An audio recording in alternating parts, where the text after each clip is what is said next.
It's time to get your checking account to zero with free checking from PenFed. That's zero ATM fees, zero balance requirements, and zero time spent waiting for your paycheck to direct deposit because you can receive it up to 2 days early. Open your account with just $25 and see how big zero can be. Apply online today at PenFed.org/free checking. Early direct deposit eligibility may vary between pay periods and timing of payers' funding. To receive any advertised product, you must become a member of PenFed, insured by NCUA. PenFed's got great rates for everyone.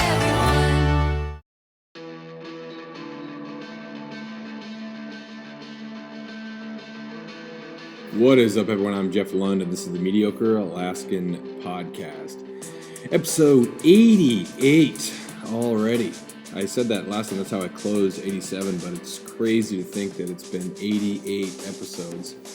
When I started this, I had just read someone that talked about when you're doing a podcast, you're writing a column or whatever, that number 100 is going to be better than number 1. So you have to get to number 100, and that makes sense. You have to get practice at it. You have to get better. And if you keep everything kind of to yourself, then you're never going to be satisfied with the product. You're always going to think that it needs to be tweaked or it needs to be changed. And so you might be scared into never actually going through with it and publishing it.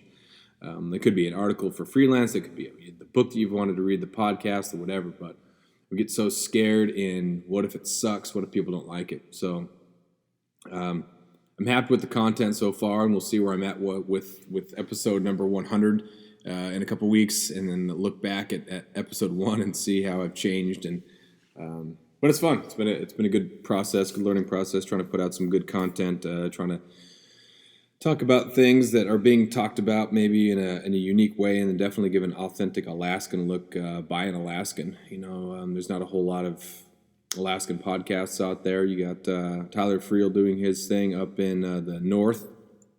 Great podcast to listen to. Tundra Talk is the name of his. I've noticed that as I started to listen to more podcasts, just how confusing, conflicted, and self-aware I've become. Specifically listening to the Meat Eater podcast and just hearing them talk about some of these ethical issues, and the Joe Rogan podcast talking about the two sides of the argument and how we only see little clips of the worst part, and so we then fill in all the gaps based on our worldviews, and how that can be really, really damaging, because that's the part that people are going to see. And so it's important for us to look at our conduct and to a degree care. Like you shouldn't care what people think, right? You should be somewhat unapologetic, but at the same time you have to be, at least like passionately informed rather than just unapologetic, because the unapologetic, I don't want to ever say that word again. It's those people who misrepresent or who are taken out of context or who become the face of something that isn't really what it's supposed to be. So we should care to a degree how this is going to be perceived, how it's going to be read, how it's going to be viewed. There was that squirrel hunt that was in New Jersey a couple weeks ago, and people came up to protest, and they had signs like, "Oh, you must be inbred," and "Good job raising future serial killers." It's unbelievable that people would show up to do that. Now, I totally understand if you don't like the principle of having a whole big, hey, get your family out here and we're going to have like a big old celebration squirrel hunt. I can see how people might be rubbed the wrong way about that, making a whole big festival or making a whole big thing about the killing of squirrels and getting the whole family out there. I can see that, making a squirrel hunting contest. I can see your point on that. Yeah, maybe, yeah. If it is just about, getting food and kind of doing my own thing, then advertising and having a hunt and competition, I can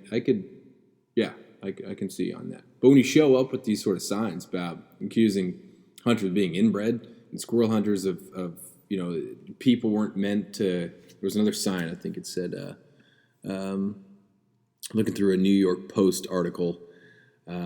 That says, there's a person holding a sign that says, "Children are not born to kill."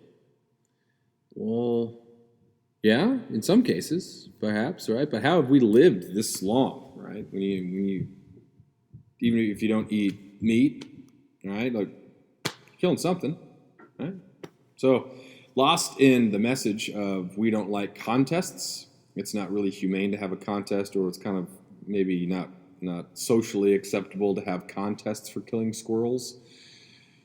That's totally been lost by these signs. I now am not listening to your point because the protesters that showed up seem to be totally irrational, and your point is now comical, frustratingly simplistic, and it appears that those people with those signs have no real understanding of the bond that comes with hunting, and you clearly have not considered my side, so I will not consider your side, and that's unfortunate. That's happened in France after the fire at Notre Dame. There are people who are protesting and are really upset. You've had the yellow vest protesters have been organized, and they've been protesting for a long time about the social structure and about money over there. I'm not super well read up at it, but I did see in the Wall Street Journal that this is from yesterday, the 20th, an article by Joshua Robinson entitled "Notre Dame Rebuilding Draws Yellow Vest Ire." Says the campaign to rebuild Notre Dame in eliciting vast donations from France's richest families has become the target of yellow vest protest movements. Protesters taking the streets Saturday for the 23rd consecutive week of yellow vest marches, however, decry the hypocrisy of elites who say they're willing to mobilize large sums to rebuild the cathedral while allowing France's working class to languish. So, you want to get your point across, right? You want to say, hey, we got some issues going on in our country. The working class is, I don't know, I'm probably overtaxed, right? And there are a lot of things they need or want. That sounds about right. Sounds like pretty standard, right? War against the elites. So the picture that goes with this is captioned, "Yellow Vest demonstrators set fire to motorbikes as they protested for a 23rd consecutive week in Paris." How are you going to get your point across? If let's pretend here in a totally different world, because I am not rich whatsoever. Let's pretend that I have millions and millions of dollars, and I want to donate it to rebuilding the church. If I want to, help out, rebuild something, anything, doesn't have to be. If people show up and they say, hey, man, you're going to spend $1 million to helping rebuild this, whatever it is, doesn't matter what it is. That $1 million could go to this. I say, ooh, interesting. I can then look at different ways that could go. Here's a proposal. $1 million locally, this could take this over. I am not going to, in the face of you lighting motorcycles on fire, I'm not going to then take my money and donate it to the working class if this is what's representative of the frustrated working class. You're not convincing me. You're not convincing me. That is not a good argument. And again, these are the worst case scenarios. So this is the picture that goes with the protest. So what's been lost in the protest and the genesis of it, and the point has totally been lost because of the frustration, and people have hijacked the movement. I'm sorry about using the word hijacked, but they've taken this movement, and whatever it stands for now is just about anger, frustration, and lighting stuff on fire because you're not getting money. So argument, what is it? I don't know. Why are you lighting stuff on fire? Why is violence? Right? What have you deserved? And again, these are just a few people. But again, that ends up being the face of it. Like at any point, any bad decision, we can all end up being the unintended face of a huge issue that ends up undermining what our point is or our lifestyle is. Oh, man. I remember when I was in California and the Olympic torch was heading through, and people were protesting human rights, China's human rights, like lack of human rights, not, and there were a couple people that chained themselves to the Golden Gate Bridge, as the Olympic torch was coming through as a way to, again, bring attention to the fact that the human rights issues in China. And I just thought, if you don't give people rights and everybody is under control, as a government, you've created stability, right? You are in power, you're there. If you see that in this free country, America, you have people who are getting attention for acting out, doing illegal things, is that going to convince you that you should give your people more power? Give them more freedom so that they can then act out in this way and get attention for doing things that are legal? After years of fine print contracts and getting ripped off by big wireless providers, if we've learned anything, it's that there's always a catch. So when I first heard that Mint Mobile offers premium wireless starting at just $15 a month, I thought, what's the catch? But after talking to them and using their service, it all made sense. There isn't one. Mint Mobile's secret sauce is that they're the first company to sell wireless service online only. They cut out the cost of retail stores and pass those sweet savings directly to you. For anyone who hates their phone bill, Mint Mobile offers premium wireless for just $15 a month. I was hesitant about having to get a new phone and a new phone number, but with Mint, you can use your own phone with any Mint Mobile plan and keep your same phone and your same phone number along with all of your existing contacts. Mint Mobile gives you the best rate whether you're buying for one or for a family, and at Mint, families start at 2 lines.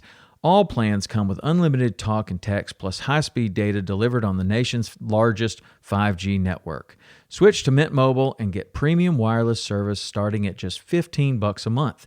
To get your new wireless plan for just $15 a month and to get the plan shipped to your door for free, go to mintmobile.com/waypoint. That is mintmobile.com/waypoint. Cut your wireless bill to $15 a month at mintmobile.com/waypoint. But, you have to have people who are willing to stand up for what they believe in. You have to have people, I admire the fact that people feel so passionately about these things that they're willing to do this. I've never been close to being arrested.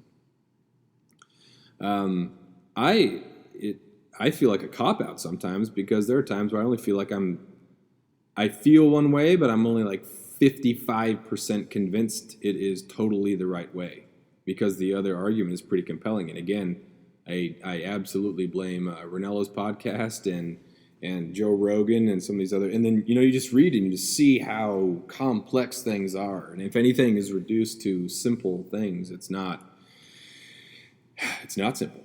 It's not simple. The Prop 1 thing, talked about that before, that stand for salmon. Yeah, you can get behind that. Development's bad in some cases, right? Overdevelopment, spills. Yeah, no one wants a polluted world, right?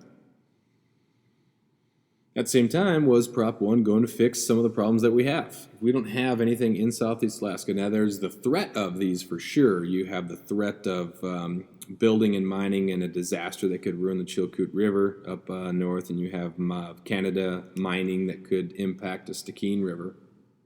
But as far as right now, would Prop 1 have solved the disappearing fish? Didn't look like it would. Looked like it was just regulation for the sake of regulation. And so it's not really surprising that Alaska voted it down. And while I want to do things to help fish come back, for sure, was this the right thing to do? All right? It's incredibly nuanced. There's so much to talk about. Right now with Alaska's budget, it is emotionally disturbing to think about the ferry system essentially being taken out, gone, eliminated, pretty much, essentially. It's also disturbing to think about the lack of money going to the universities. Disturbing to think about the lack of funding locally, and so locals would have to raise taxes in order to accommodate this.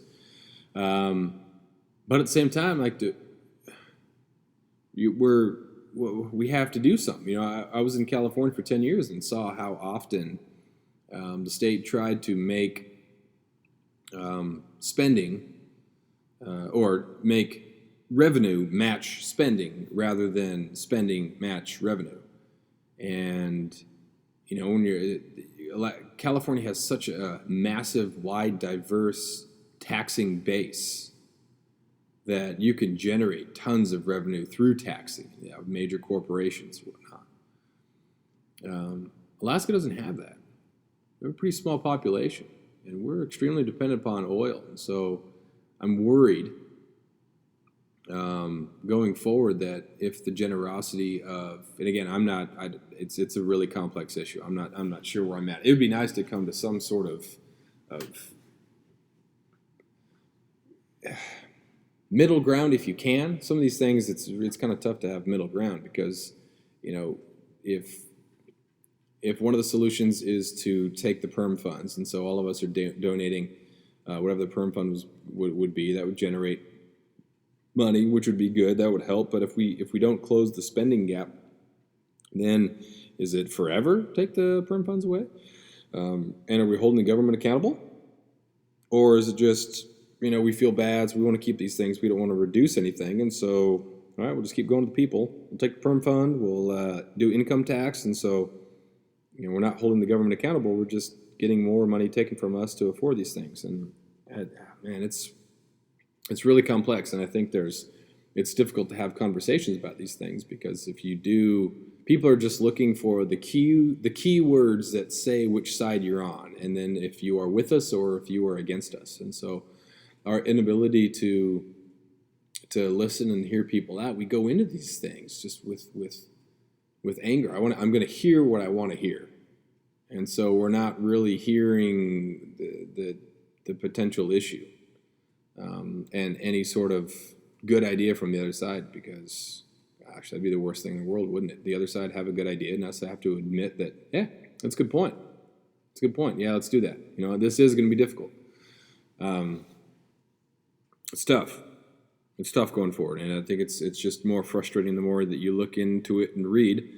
And I think there are a lot of people who do look at both sides. They're just not the ones that are the most compelling to listen to. Right? It's the unapologetic, I tell like it is, loud mouth type folks who get the loudest or get the most sound bites. And it's good to have those people. They're exercising their First Amendment right. They have every chance to do that. But it takes on our part, the people who are in the midst of being convinced one way or the other. It takes some discernment and some skeptical knowing and encountering information and running it through, swishing it around a little bit. Think, okay, well, what's the motivation behind this? What does this mean? Is this person is trying to convince me, of course, and so rather than just be convinced or not convinced, let's take this argument and take a little look at it. I'll tell you the example that I've been thinking about probably the most lately has been the fly fishing thing. And I was listening to April Volke on her podcast and was talking to someone about, he was a member of the First Nations in Canada, and talking about how their traditional culture, you never caught anything that you didn't intend to eat. And so she, as an advocate for steelhead, and she's catch and release and she's been a guide, she got the point and said, not everybody feels like that. And, saying that she was comfortable in acting the way she does, and the fly fishing thing's such an interesting. Well, fish again are a really interesting topic because you don't know how much pain they feel. Is it how do you dispatch them? There's not a whole lot of people who are advocating for the rights of fish, as far as it's inhumane to kill them or to eat them. But the catch and release part, man, it is so interesting. And I'm comfortable with that level of hypocrisy that I want things to I want to eat stuff. I want to eat stuff that I catch. But when it comes to fly fishing, steelhead, there's no chance I'm ever going to keep a steelhead. Brown trout, rainbow trout, when I'm down in California, I cannot keep a cutthroat up here. They're just so beautiful. They're like little swimming pieces of art, and I do not keep them. I catch and release them. So what is it? Just, I totally can understand an argument that says if you are catching that fish only to let it go, that is inhumane. You're trying to assert some sort of dominance and you think that you're better, or I can see how someone could feel that that's wrong. I'm still comfortable with it.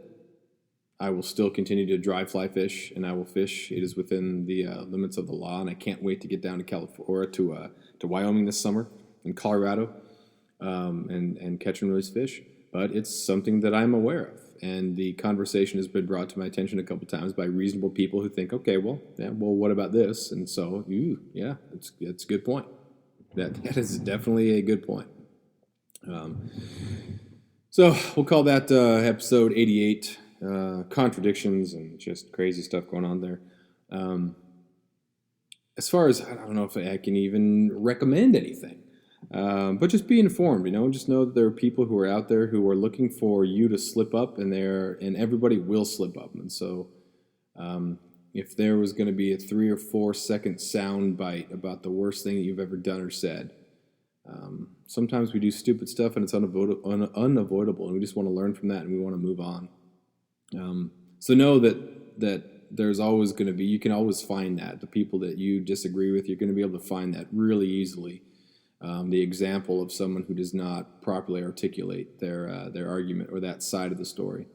So we can find that. But, also looking at why people are believing what they do believe and why it might contradict what you're thinking. So you just come to a better place of understanding if you understand what their argument is, and you can think, okay, I get that. Now, considering that, I can reinforce my opinion, or maybe even change it. So, a lot of stuff going on out there. But make sure you check out the mediocrealaskan.com. Check that out. As far as other podcasts, Vortex Nation podcast is a great podcast. Hunter Talk with Tyler Friel up in Fairbanks. Meat Eater is great. April Volke's. I'm gonna look that up real quick here. Probably should have had that prepared. Anchored, the episode with...